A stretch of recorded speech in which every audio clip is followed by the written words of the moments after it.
Good morning, I'm Jason Waters. I'm the site superintendent for this project that we see behind us right here, the relocation and revitalization of the Cox House in Thornhill.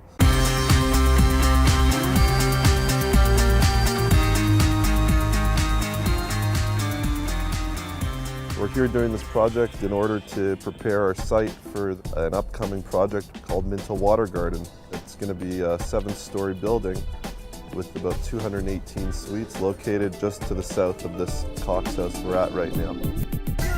Part of our design will include this house because it's a heritage property.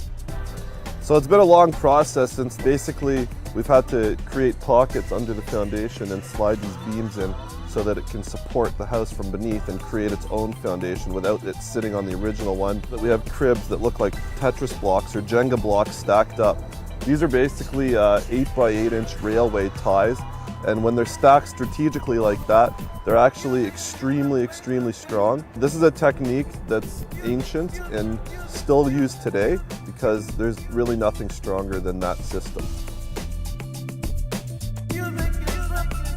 So now that the house is jacked up on these beams, the way that it was lifted was they've got hydraulic pumps and airbags that are underneath 2 main support beams. There's one here in the back and one in the front, and those beams have been lifted very slowly by hydraulics. This is a pump system right here with the manifold, and each of the hydraulic pumps are individually connected to it. This is what really makes the thing raise up in the end of the day, so it's important to see that.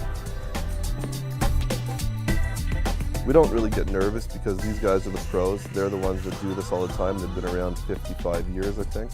And I'm here to make sure that we're doing what we need to do from Minto's point of view, and that's why we have them here. They're the experts. They're the guys that know how this needs to be done.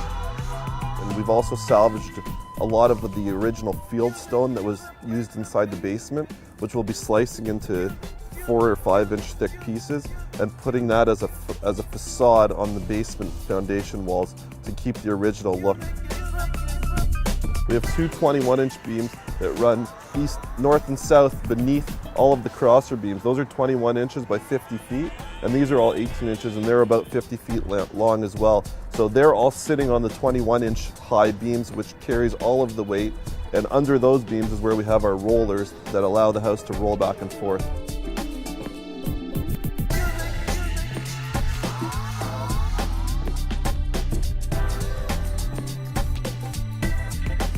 The house needs to be in its final spot so that we can build the foundation directly underneath the walls that are existing. It's too difficult to line up the foundation if you were to build it beforehand. A heritage property like this needs to be preserved so that we can keep the heritage in this town of Thornhill. It's old Thornhill. This is part of our duty to make sure that this building stays a heritage property for many years to come. Just the way it's built and the history behind it is something that it's irreplaceable, and Minto's taken on the responsibility to preserve that and make sure that it stays the way it's going to be. And in fact, we're going to be going even further beyond just moving it. It's going to be restored. The bricks are going to be restored. The roof.